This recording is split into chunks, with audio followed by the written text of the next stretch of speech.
Artinya saiki iki dibutuhkan orang yang setingkat Sunan Kalijogo plus. Cik ono plus ya. Nanti endingnya dari pembicaraan saya akan bercerita kepada Anda, ojo putus asa. Ojo pernah putus asa, memperjuangkan dan berinovasi, berkarya, jangan pernah berputus asa dan jangan menunggu dihargai siapapun saja. Kamu berkarya karena kamu bahagia berkarya. Mungkin akan dihargai 100 tahun lagi, mungkin tidak pernah dihargai, tapi pasti nuranimu sendiri dan Allah Subhanahu wa taala menghargai dan anak-anakmu akan mendapatkan berkah dari karya-karyamu. Ojo lali. Engko tak dudui kon perjuangan Sunan Kalijogo itu tankino yang ngopo. Tidak ada yang melawan beratnya perjuangan Sunan Kalijogo. Tapi engko sih. Kon biasalah mek dikandani ya Sunan Kalijogo itu dakwah dengan seni ngono kata.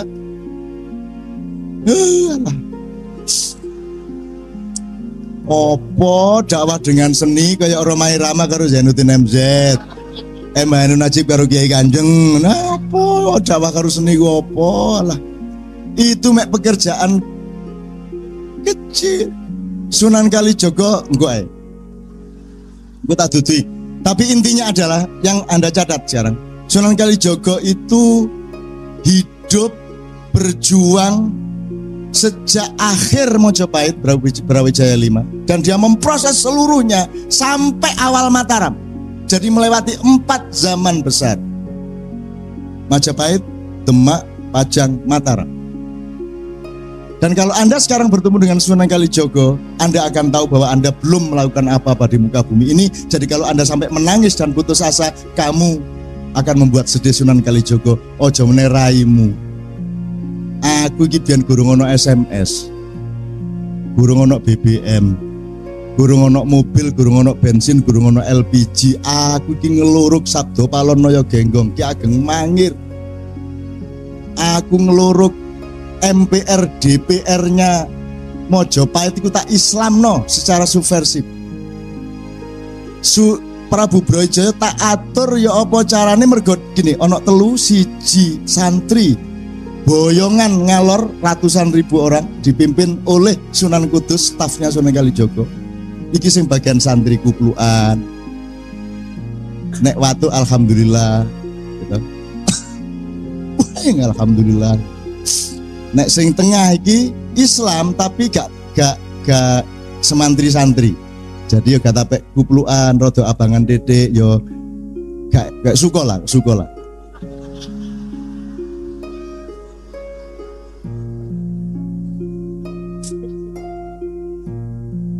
Ada cerita-cerita sangat detail tapi tidak mungkin saya ceritakan kepada Anda, termasuk pusaka-pusaka, termasuk segala macam. Tapi intinya terbagi 3, 1 santri. Dan ini konstelasi di Indonesia tetap 3 itu sampai sekarang.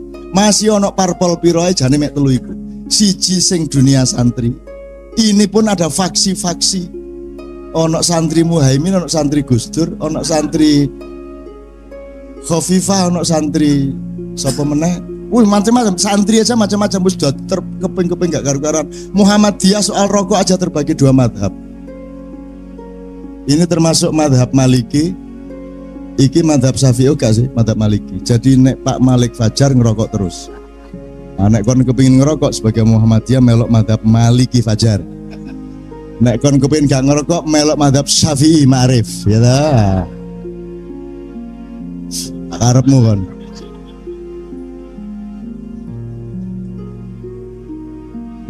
Gitu ya. Terbagi-bagi ndak karu-karuan. Yang tengah ini yang kita sebut kejawen. Kejawen itu Islam tapi Jawa. Nek santri itu Jawa tapi Islam. Jadi Islamnya lebih menonjol. Kalau kejawen Jawanya lebih menonjol. Pelopornya yang di tengah ini adalah Prabu Brawijaya 5 sendiri. Prabu Brawijaya terakhir yang juga masuk Islam dan potong rambut. Tetapi dia bilang secara kultural saya tidak enak kalau saya menunjukkan pakaian santri saya karena banyak rakyat saya yang juga masih belum masuk Islam. Jadi saya tak toleran secara budaya. Tapi karena takdirnya sudah seperti itu, maka Sunan Kalijogo ngatur, monggo jenengan saat ini kesah meneng-meneng. Jadi seluruh rombongan yang tengah ini dibawa ke Gunung Lawu, ya, mendirikan Candi Cetha di sana. Dan sekarang menjadi pusat pancatan masa depan Indonesia sekarang bisa. Ini yang bagian kejawen. Termasuk istrinya Prabu Brawijaya yang tidak masuk Islam itu tidak ikut rombongan tengah tapi ikut rombongan utara. Itu namanya Dewi Andarawati Wayu Nemen. Maka Sunan Kalijaga mengutus Sunan Kudus untuk memimpin rombongan yang ke utara dari Mojo Agung. Dari mana ini? Duduk Trawulan di delta itu loh, delta Mojokerto Sidoarjo itu loh, delta Kalimas Kaliporong di situ. Di Canggu, di desa Canggu. Dari situ rombongan ke tengah, rombongan ke utara. Nah, yang rombongan ke utara dipimpin Sunan Kudus. Itu juga satu pendidikan perdamaian yang luar biasa. Karena sebelum diatur oleh Sunan Kalijaga atas perintah Sunan Ampel, sempat terjadi peperangan antara orang-orang Mojopahit melawan orang-orang Demak. Dan di dalam peperangan itu terjadi duel antara kakaknya Raden Patah yang sulung yaitu Raden Jaka Bentar melawan bapaknya Sunan Kudus yang namanya Sunan Ngudung. Sunan Ngudung kalah mati, tapi kematian Sunan Ngudung itu tidak menimbulkan dendam antara Mojopahit dengan Demak. Oleh Sunan Kalijaga dengan satu pemikirannya sangat jenius dijadikan alat perdamaian yang luar biasa. Sunan Kudus disuruh Sunan Kalijaga bikin surat kepada Raden Bentar, yaitu yang membunuh bapaknya. Gusti Raden Bentar panjenengan dipun aturi diminta oleh Raja Demak yaitu Raden Patah untuk menjadi senopati nomor 1 di Demak. Padahal barusan bunuh bapaknya Sunan Kudus, senopatinya Demak. Ditawari Sunan Kalijaga untuk malah jadi pangapnya Demak. Itu kan tindakan politik yang tidak bisa dipahami. Tapi ada sangune apa? Dus kondo Bentar jenengan matani bapak kula niku pun ada diurus mboten napa-napa pun tegdiri Gusti Allah kula ngapura kabeh wong Demak ngapura sing penting sampean sakniki ngewangi adik sampean Raden Patah untuk menjadi senopati di sana. Nah, si Raden Bentar yang sebenarnya juga merasa tidak enak bunuh Sunan Ngudung, akhirnya merasa ya Allah kok saya malah dijunjung. Akhirnya dia benar-benar menjadi senopati di Demak. Itu tindakan perdamaian yang belum pernah terjadi di dalam sejarah modern. Yang namanya Sultan Salahuddin paling menyamar jadi tabib untuk menyembuhkan Panglima Perang Salib, tapi tidak sampai meminta Panglima musuh untuk menjadi Panglima pasukan kita. Dan itu yang bisa melakukan hanya jeniusitas otaknya Sunan Kalijaga. Akhirnya si Dewi Andarawati dalam rombongan suwe-suwe di jawil-jawil di akhirnya dirabi karo Sunan Kudus, berhasil. Terus Raden Bentar berhasil menjadi Panglima Demak, Panglima Perang Demak. Dan karena dia pada dasarnya itu punya kecenderungan spiritual yang tinggi, maka akhirnya dia mengundurkan diri setelah beberapa tahun menjadi senopati. Kemudian dia pergi ke Jogja Selatan. Di sana dia mendirikan padepokan. Ini nanti saya akan cerita serius mengenai padepokan dan tanah perdikan. Dia menyebut dirinya Panembahan Budu. Nah, kalau Anda ingin tahu itu, kapan-kapan Kiai Kanjeng salah satunya itu adalah dari daerah Pandak, di mana Panembahan Budu ini dikuburkan di sana. Nyimpang sedikit teman-teman sekalian, Pak Suko dan teman-teman sosiolog politik, sosiolog kenegaraan yang mungkin belum pernah mendengar. Selama kita pernah mengalami sejarah sampai zaman Mojopahit itu tidak ada organisasi kerakyatan, tidak ada organisasi rakyat. Rakyat itu pokoknya harus mencar-mencar sak ketemune lah. Terus ada sentralisasi kekuasaan. Apa itu Singosari, apa itu Ndowo Kediri, apa itu Mojopahit. Tapi rakyat tidak memiliki organisasi. Sunan Kalijaga lah yang menciptakan otonomi daerah.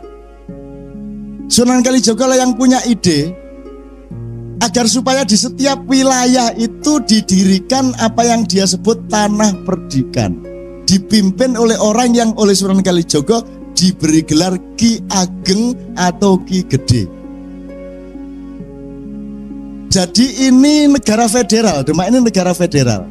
Masing-masing wilayah memiliki otonominya sendiri-sendiri, tapi berada di dalam satu MOU kesejahteraan dan keamanan dengan Demak. Tapi Demak tidak tarik pajak. kepada daerah-daerah pendidikan itu. Mergo nek uangku wis percaya dan cinta, gak perlu kok tagih, dhek mesti ngekei. Kan begitu. Nah sekarang ini karena orang tidak bisa saling dipercaya, maka kita butuh hukum formal, kita butuh transaksi tertulis, kita butuh Quran. Dulu orang tidak ada Quran sudah bisa menciptakan kemuliaan dan kebiasaan hidup seperti yang ada dalam Mahabharata dan Ramayana. Jauh sebelum ada Al-Quran. Mergo menungso akhirnya wis gak iso gawe dan menerapkan penemuan-penemuan hikmah hidupnya sendiri, maka Gusti Allah memutuskan arek-arek iki nek diculno tambah suwi tambah gendeng.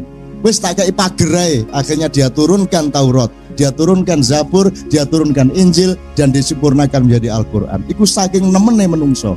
Dijarno gak kena.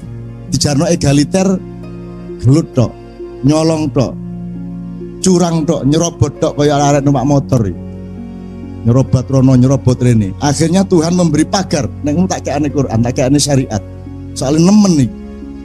Nah, syariat Islam itu berlaku baru belum ada 20 abad. Baru aja. Itu karena manusia peradabannya mengalami degradasi kemanusiaan dan intelektual yang luar biasa. Yang tidak terjadi pada waktu Astinapura. Tidak terjadi pada waktu masyarakat Atlantis yang melahirkan Pandu Dewanata, yang punya anak Pandawa, yang punya anak Kurawa, sampai ke Parikesit. Waktu itu tidak ada Quran, tidak ada Injil, karena manusia sudah diberi Al-Quran di dalam dirinya. Sudah ada ayat-ayat kauniyah, sudah ada firman-firman alamiah di dalam diri manusia, dan mereka menggunakannya. Saiki nek gak disuplemen gak iso urip arek. Suplemennya game ekstra jos, kudu butuh Quran, kate gak nyolong kate butuh Quran barang. Kate gak korupsi, kate butuh hukum KUHP barang. Nek kon iku menungso lak mesti gak korupsi sih. Nah mergo kon gak tapek menungso, akhirnya dibutuhkan hukum-hukum yang toh akan dia langgar sendiri, karena yang membuat aturan-aturan adalah orang-orang yang sebenarnya mengakali hukum supaya dia tetap bisa nyolong. Nggak terus muring-muring. Tidak terus tutup KPK lagi. Tapi gak. Saya cuma ingin mengatakan, ya Allah, Sunan Kalijogo ini diringkes dewe Pak KPK, Pak. Transformasi dari Mojopahit ke Demak, ke Gunung Lawu dan ke selatan Sabdo Palonoyo Genggong sampai ke timur NTB, NTT, sampai ke utara Makassar, Kalimantan, sampai ke Madura. Sing bagi kepala tanah pendidikan Sunan Kalijogo. Jadi dia bikin daerah otonomi di seluruh Nusantara, dan itu dilakoni ijen. Asistennya Mek Sunan Kudus kok. Jadi anaknya Prabu Brawijaya itu jumlahnya terakhir ya, Prabu Brawijaya 5, itu jumlahnya 140 itu. Wis bayangno iku brancai iku. Iku ora ngene tok meteng, ngene tok meteng. Patuk meteng ngono ya kira-kira ya. Nah 117 ya. Nah, Anda sekarang sebut nama dari periode itu, sebut semua nama. Anda tahu Ki Ageng Mangir? Semua itu anaknya Prabu Brawijaya. Anda tahu Ki Ageng Pengging Hadayaningrat? Anda tahu sudah Ki Ageng sak Indonesia itu anaknya Brawijaya kabeh. Anaknya wong kene kabeh. Nek saiki Jawa Timur yang melahirkan pemimpin-pemimpin seluruh Indonesia mbembet kayak saiki milih gubernur gak iso. Ojo ngaku nek kon turunane Mojopahit. Semua kepala tanah pendidikan itu anaknya Brawijaya dan semuanya murid Sunan Kalijogo. Tidak seorang pun yang tidak. Semua murid Sunan Kalijogo. Sebutan sopo? Sebutan nama-nama dalam sejarah pada periode itu, 4 periode. Semua muridnya Sunan Kalijogo. Yang mendirikan Demak, semua murid Sunan Kalijogo. Mendirikan Pajang, murid Sunan Kalijogo. Mendirikan Mataram, Sunan Kalijogo. Panembahan Senopati, gurunya namanya Ki Mondoroko atau Juru Martani, muridnya Sunan Kalijogo. Bapaknya Ki Ageng Pemanan, muridnya Sunan Kalijogo. Ki Penjawi muridnya Sunan Kalijogo, Ki Ageng Mangir muridnya Pak Sunan Kalijogo, Syekh Belabelu muridnya Sunan Kalijogo. Gak ono sing gak. Iku wong kaya ngono perjuangane. Iku jek gagal. Tak wis. Lah kok kene jek kan gawe Bambang Wetan ping 10 ae njaluk sukses. Sunan Kalijogo ini perjuangannya sampai detail. Wingi wis tak ceritani mengenai Ki Ageng Mangir. Tak kayak ceritanya. Jadi itu Sunan Kalijogo diparani dan caranya berdakwah luar biasa. Maka Sunan Kalijogo jangan diukur, jangan dibandingkan dengan kaum profesional zaman sekarang. Wong saiki iki iso umbah-umbah gak iso ngliwet. Tak ngono sih. Pinter hukum gak ngerti etika. Ngerti etika gak ngerti agama, ngerti agama gak ngerti teknologi gak ngerti ilmu sosial. Lah ngono wong saiki. Wong kok irung tok. Wong kok moto tok. Lah ngono saiki ya, wong kok pelit tok. Ono iku yang sing bagian iku tok ya ono. Lho toh? Kalimat saya itu justru yang begitu itu yang thayyibah, Pak. Angger wis tutuk kuno sweet.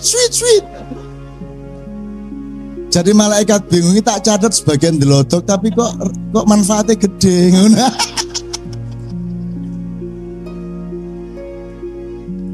Ini saya mudah-mudahan ini menjadi wacana ya. Saya tidak mengatakan kepada para akademisi dan intelektual bahwa benar seperti itu, tapi itu saya merangsang Anda diteliti dong. Diteliti, dibuka kembali dong secara. Tak kayak contoh Sunan Ki Ageng Mangir itu anake Prabu Brawijaya kelima nomor 43.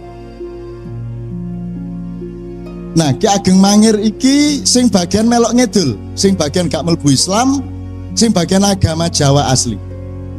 Termasuk yang jadi Raja Denpasar, kembali ke Hindu, ke Buddha dan seterusnya.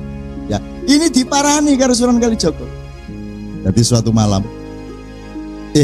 jadi Ki Ageng Mangir ini kan karena dia punya otonomi, dia tuh seneng pesta, seneng nraktir rakyatnya, seneng gawe kenduren. Jadi pada suatu hari rakyat diundang 3 hari 3 malam untuk makan besar, wayangan, jadilan dan lain sebagainya. Mergo cik kami abangan, keabangan tok iku. Betul-betul masih irengan jian gitu ya. Tapi dia orang baik sebagai manusia, Ki Ageng Mangir ini. Terus ketika rakyat semua ke pendopo dan ke halaman pendoponya Ki Ageng Mangir makan semua onok dayo. Geluandangan klambine rowek-rowek welek nemen gak adus mbuh pirang wulan pirang tahun. Rambute rowek-rowek melaku nerabas wong mangan sakunu kae ndwolek sing paling enak. Begitu ono sing enak ndwodok mau mangan sewa juat-juat. Begitu wis parek mulai balik. Terus Ki Ageng Mangir bingung sopo no Bambung situ iki. Ditututi karo Ki Ageng Mangir. Takoni sampean saking pundi? Oh niku kersaing dosa mriku ngene-ngene, tapi oleh jawab ajo terus lunga. Wis, tapi Sunan Kalijogo yang menyamar ini tahu oh Ki Ageng Mangir orang baik kok, orang kecil kayak apapun disapa oleh dia. Besoknya dia balik lagi. Tapi tamu yang kedua pada hari kedua ini bukan seorang gelandangan tapi seorang priagung besar yang berpakaian kerlap-kerlip emas permata gagah luar biasa dengan pakaian kebesaran raja, dengan pengawal prajurit 20 orang dengan kuda-kuda yang sangat gagah. Sehingga Ki Ageng Mangir ini tak kasih tahu, dia belum pernah ngerti kerajaan. Dia belum pernah menjadi bagian dari kerajaan karena tanah perdikan. Jadi dia tidak pernah sowan ke Demak, sowan ke tidak pernah. Jadi betul-betul otonom pada waktu itu. Maka ketika ada priagung berpakaian seperti itu datang, dia langsung ngapurancang. Panjenengan saking pundi priagung ini dan seterusnya ditanya. Si tamu yang kedua ini tidak menjawab, langsung nerabas meneh nang nggone wong mangan, langsung mangan. Lho iki ono priagung tapi kok yo ngragas iki. Mau mangan, wok dan lebih dari itu, dia menjadi pusat perhatian semua rakyat yang datang di situ karena mari mangan wis parek gantian iki jangane dibiorno nang pakaiane. Segore diulet-ulet ambek kene. Suambel pokoknya semua makanan diusapkan ke pakaiannya, dan begitu kuwabe wis beletotan gak karu-karuan, dicopot karo dheke, sak kuluke, sak celonone karek satu selempang kayak sarung dek ngene iku, semua dicopot dan kupluke lebokno kene, iki dilebokno, dadi lebokno wajah apa dilebokno panci, dilebokno piring, wis mari ngono dhek nglego melayu mulih gak pamit gak apa, ditututi karo Ki Ageng Mangir. Sopo iki koyo ngene iki? Begitu Ki Ageng Mangir sampai keluar, Sunan Kalijaga sudah hilang. Sak jaran-jarane sak 20 pengawalnya wis gak ono, jadi gak ketututan. Padahal sebenarnya kalau mau hilang dia butuh sekian ratus meter untuk sampai tempat di mana dia bisa menghilang. Tiba-tiba hilang. Detik itu juga Ki Ageng Mangir mengatakan kepada anaknya, menantunya yang namanya Ki Ageng Wonoboyo. Wonoboyo ini juga cucunya Brawijaya juga dari daerah Gunung Kidul. Semuanya juga muridnya Sunan Kalijaga. Dia bilang sama Wonoboyo, Wonoboyo, kowe saiki mimpin tanah Perdikan Mangir. Kowe saiki tak dapuk dadi Ki Ageng Mangir Wonoboyo kaping 1. Lah Wonoboyo bingung, lah panjenengan badhe pripun niki kok diparing ngeten kula. Aku tak goleki guruku, langsung mencolot nututi Sunan Kalijaga, metu nang halaman bingung nututi nang ndi iki.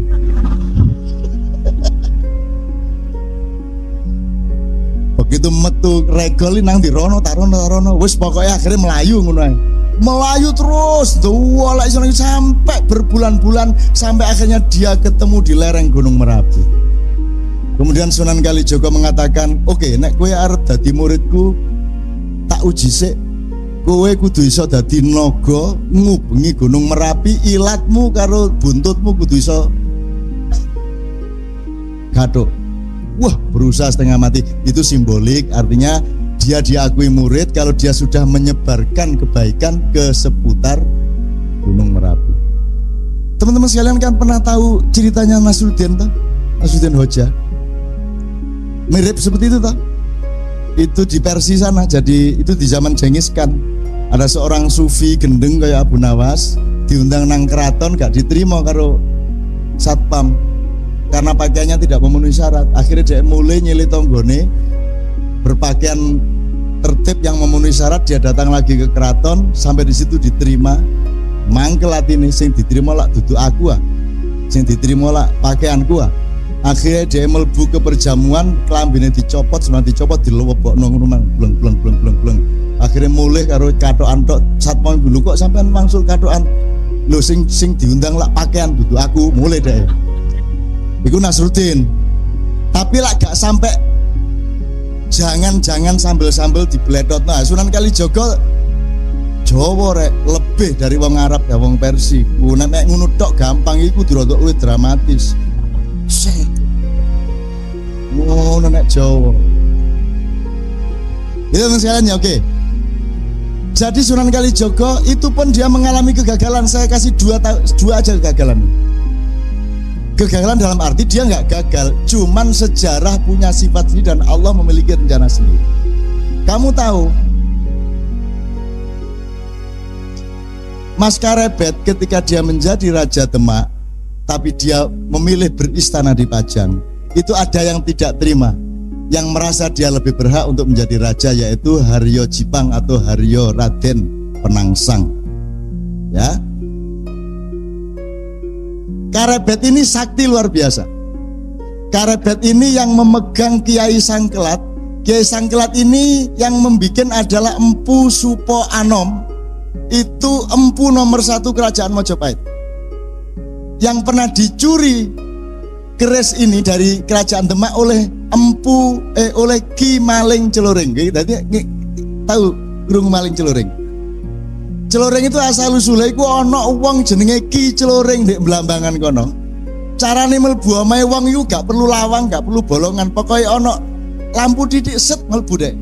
Maka dia berhasil mencuri Kiai Sangkelat ini di kerajaan Demak. Wes digonang Blambangan, Sunan Kalijaga roh, oh gampang pos supaya konang Blambangan pura-pura oh dadi pandai besi. Wes pokoknya diatur ke Sunan Kalijaga iso balik meneh lah. Akhirnya dicekel Karebet. Nah Karebet ini mau ngelawan arek cilik jenenge Penangsang gak enak sih. Arek cilik pedida-pedidi kok tak sikat temenan kon. Akhirnya sing dikon ngladeni anak angkatnya yaitu Jebeng Sutowijoyo atau yang kelak menjadi Panembahan Senopati. Ya. Saya kasih tahu, Sunan Kudus sama Sunan Kalijogo ini kan seperti saudara dan senior dan junior. Mereka satu perjuangan, satu misi segala macam. Meskipun Sunan Kudus agak Syiah, Sunan Kalijogo Ahlus Sunnah wal Jamaah, ya. Tapi yang ingin saya katakan kepada Anda, Sunan Bonang, Arya Penangsang ini muridnya Sunan Kudus, sementara Mas Karebet ini muridnya Sunan Kalijogo langsung. Ini mereka konflik berdua, si Kudus sama Kalijogo tidak bisa kok menyelesaikan konflik mereka. Akhirnya terjadilah peperangan toh. Duel antara Arya Jipang melawan siapa? Sutowijoyo. Dan itu pun menangnya Sutowijoyo karena strategi politik. Jarane Arya Jipang jenenge Gagak Rimang, jaran lanang brancah. Mulane politiknya aku tak perang musuh Arya Jipang nggawa jaran wedok. Iki kurang tahu kok pikir kan ya. Nggawa jaran wedok sing seksi. Jadi akhirnya ditambahi susu loro di sore kan. Anggur ngomong seksi ngono gemeriyuk. Oke? Kan ngerti ceritanya nyenengke kok. Nek ceritanya itu memang dramatis. Akhirnya tidak terkendali Gagak Rimang ini. Jadi Arya Jipang di seberang sungai, Panembahan Senopati di sini, Jebeng di sini. Begitu si Gagak Rimang ngelihat kuda ini, dia langsung meloncat menyeberangi sungai di luar kendali Arya Jipang. Nah, ketika kudanya larat seperti itu, dia tidak mampu menguasai dirinya, sehingga tombak Kiai Banca si Jebeng Sutowijoyo ini masuk ke perutnya Arya Penangsang. Nah, Arya Penangsang ketika ditarik, ternyata ususnya membaur keluar sampai akhirnya ngguleti sak wetenge sak nggon sabuke, sehingga ketika Arya Penangsang menarik kerisnya, ususnya brodol, kena kerisnya dewe mati. Lho nyenengno iku. Artinya adegannya iso-iso ae lho. Ana wong mati ususnya. Saya terus dadi eling Cak Nur. Cak Nur Khalil Majid itu meninggalnya dalam keadaan ususnya masih di luar perut, dan aku takon nang Bu Umi ki kapan jare dokter iki ususnya dilebokno, jare dokter anu ngenteni Cak Nur sehat. Mboten kualik ta. Nek prasa kula Cak Nur sehat ususnya dilebokno lha ngoten sih. Nek jare dokter gak Cak Nur dinteni sehat sik kait ususnya dilebokno. Iki sing bener sing ndi filsafate. Itu juga yang terjadi pada Arya. Jadi Sunan Kalijogo sampai akhir hayatnya tidak mampu mendamaikan dua orang ini, bahkan dengan Sunan Kudus. Satu, jadi gak iso masih aku kate lapo-lapo ndek dunia iki, nek aku gak iso Gusti Allah mentakdirkan aku gak iso mengatasi masalah, ya gak masalah, yang penting aku berjuang terus. Dan Sunan Kalijogo meneruskan perjuangan sampai awal Mataram. Karena masuknya tak kandani, kenapa Mojopahit kok dibawa ke Demak? Karena ada semburan lumpur di Canggu, ada lempengan bumi yang bergeser, yang membuat struktur pertanian menjadi kacau di ujung Mojopahit itu, sehingga infrastruktur pertaniannya menjadi tidak mampu lagi menyangga perekonomian Mojopahit. Maka Sunan Kalijogo berpikir harus menoleh kepada perdagangan global, harus menoleh kepada ekonomi pesisir. Maka ditransformasikanlah dari kerajaan yang agak di pedalaman, yaitu di Mojo Agung, Canggu, Mojokerto, itu diseret ke pinggir pantai, yaitu ke Demak di desa Gelagahwangi, dalam rangka supaya ada transformasi menuju pertahanan pangan dan lain sebagainya. Dan itu Sunan Kalijogo luar biasa. Nek wong gak ngerti perekonomian gak iso duwe ide kayak ngono iku. Jadi Sunan Kalijogo iku duduk seniman yang berdakwah dengan seni. Sunan Kalijogo ahli ekonomi, ahli perdagangan, ahli strategi politik, pendekar yang mumpuni, dan seterusnya dan seterusnya. Nah, ekonomi pesisir ini kemudian pelan-pelan dieliminasi lagi oleh watak Jawa yang kurang tegas. Jadi Raden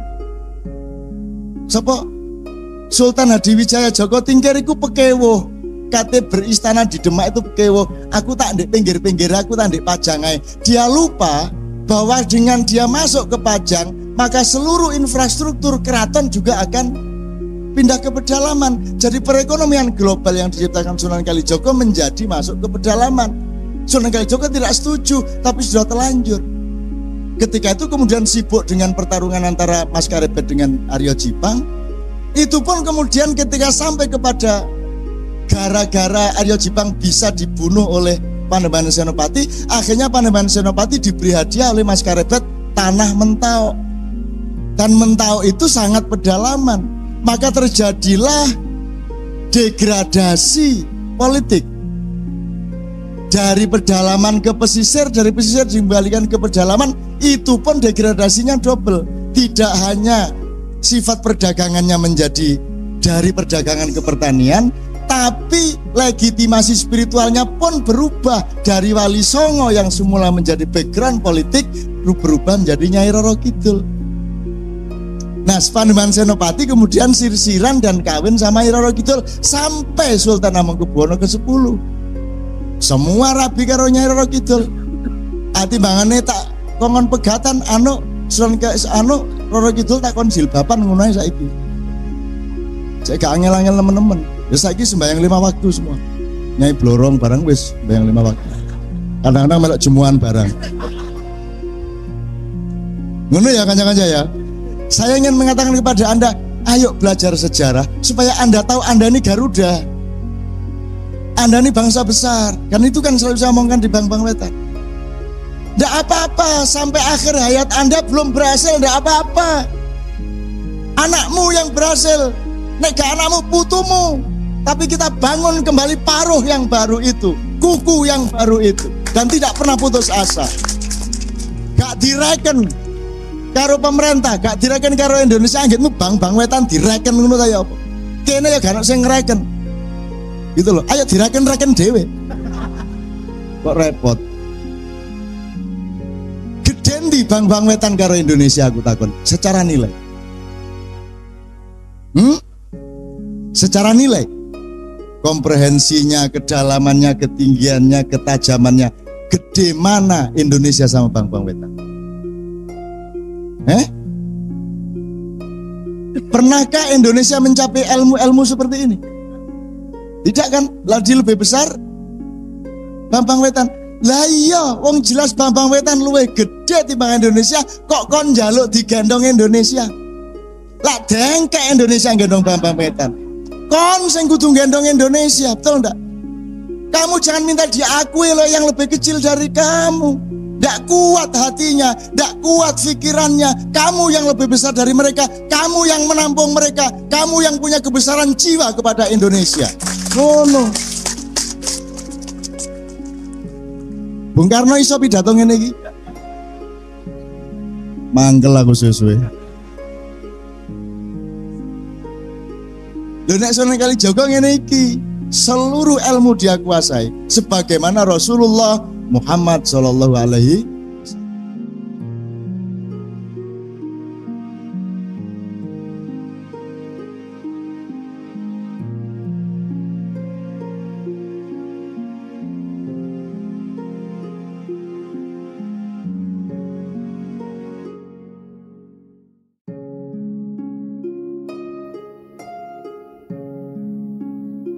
Assalamualaikum warahmatullahi wabarakatuh. Perjuangan Kanjeng Sunan Kalijogo.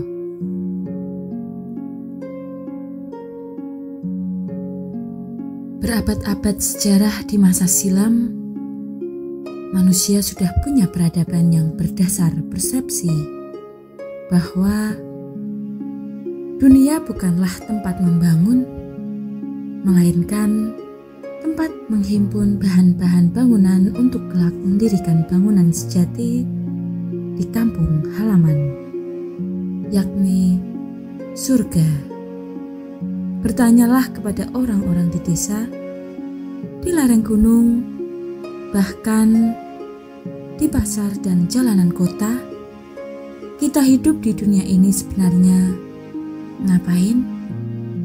Semua jawabannya sama, hanya mampir minum sejenak. Kita bukan makhluk bumi yang berjuang mencari surga. Kita adalah penduduk surga yang sedang diuji sejenak di dunia. Kita bukan makhluk jasmani yang mengarungi rohani. Kita adalah makhluk rohani yang berjuang.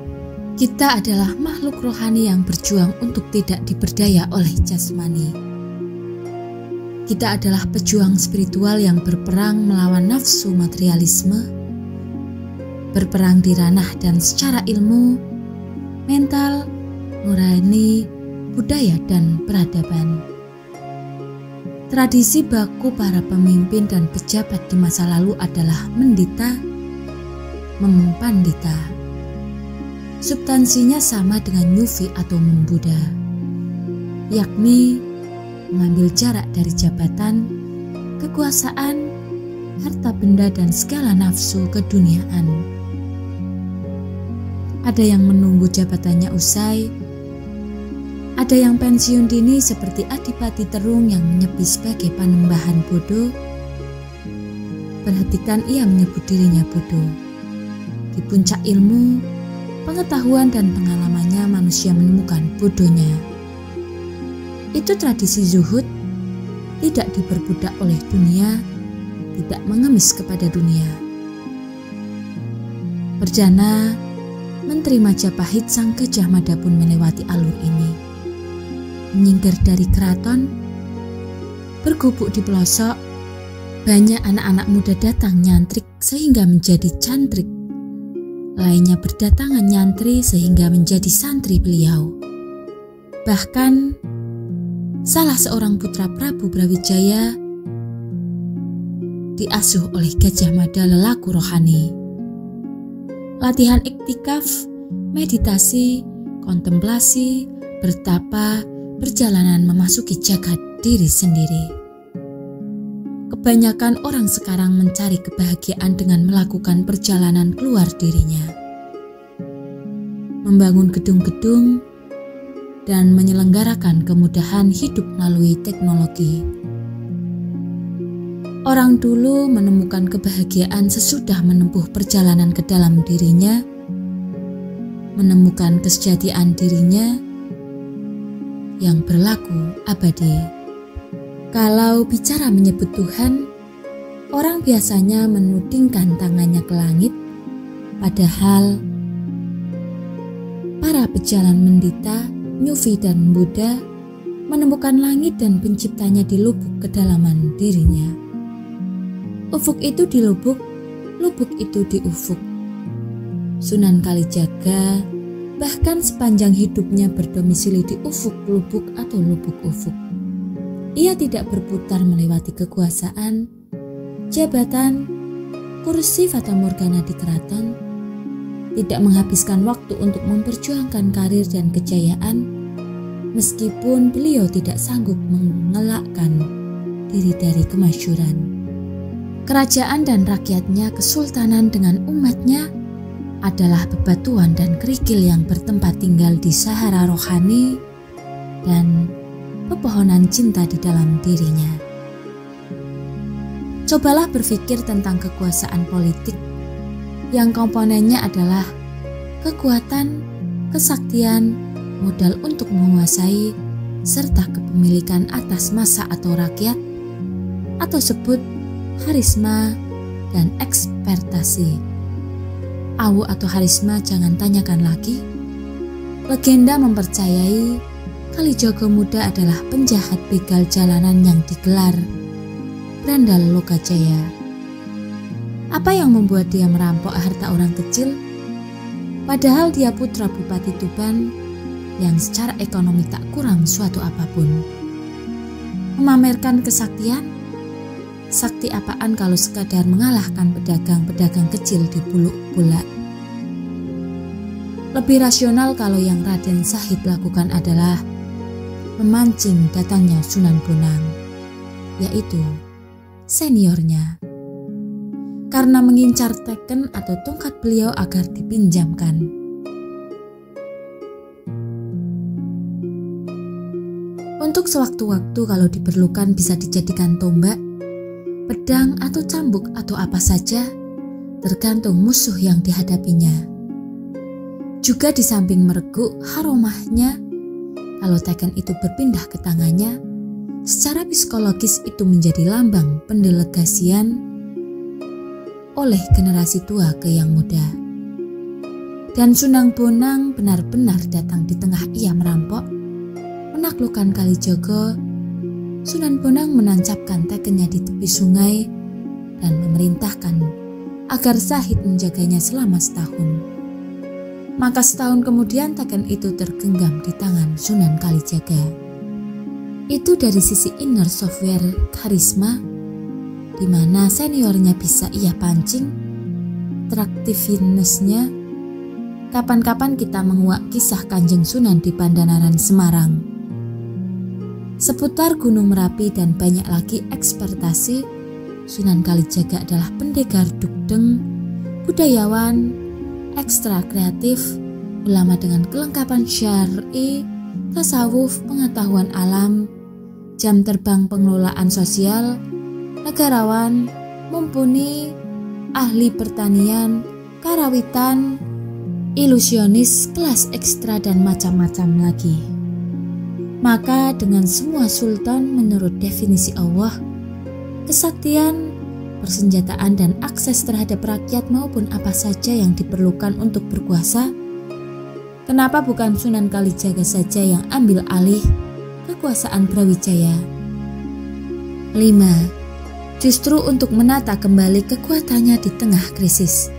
Kenapa bukan Raden Syahid ini saja mengkudeta keraton Majapahit agar gangguan, penggerogotan dan serangan Girindrawardana bisa dibereskan? Siapa yang sanggup melawan komponen lengkap Sunan Kalijaga untuk berkuasa?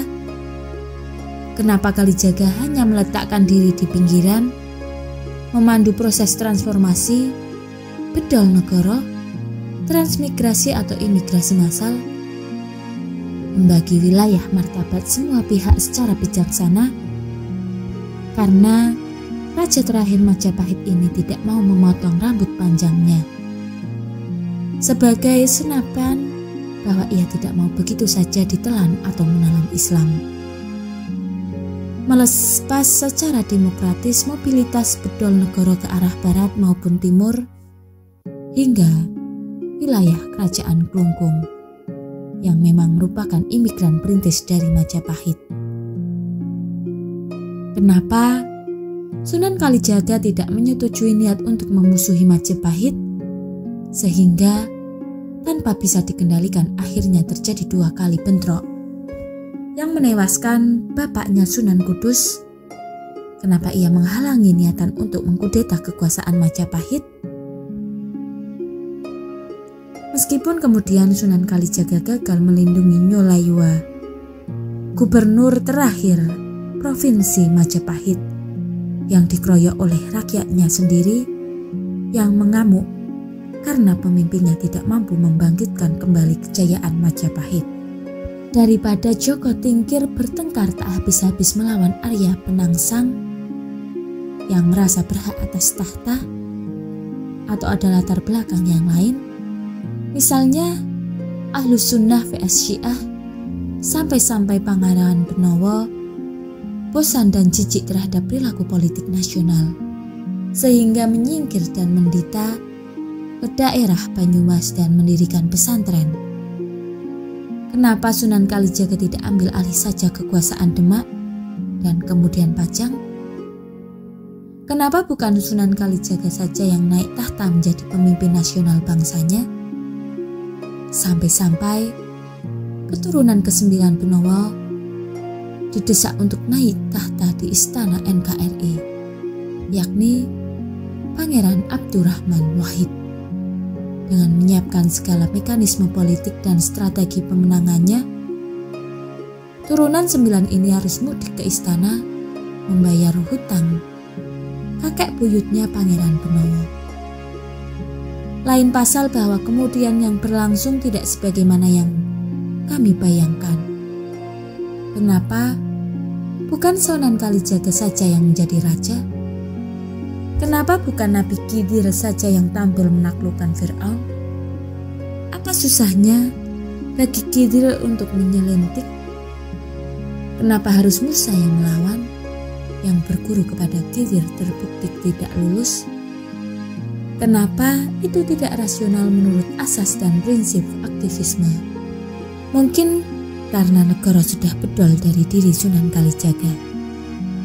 Mungkin negara bukan arena di mana Sunan Kalijaga memperjuangkan dirinya. Negara bersemayam di ruang cinta kalbunya. Sunan Kalijaga sudah selesai dengan dirinya. Ia tidak memerlukan negara untuk minta atau menagih hak-hak apa-apa. Ia justru yang bertugas untuk bersedekah kepada negara, menyayangi rakyatnya, mengelola sebisa-bisa kadar kemaslahatan penduduknya. Tetapi, kenapa bukan Sunan Kalijaga saja yang minimal main urat leher dan menjadi raja? Kenapa? Apakah karena ia zuhud? Tidak mau mengemis kepada negara, ataukah ada pihak lain yang merajakan seseorang? Baik untuk maksud pelimpahan rahmat, untuk ujian, untuk peringatan, atau untuk hukuman, atau malah ada pihak lain yang merajakan seseorang untuk program penaklukan dan penguasaan. Terima kasih. Wassalamualaikum warahmatullahi wabarakatuh.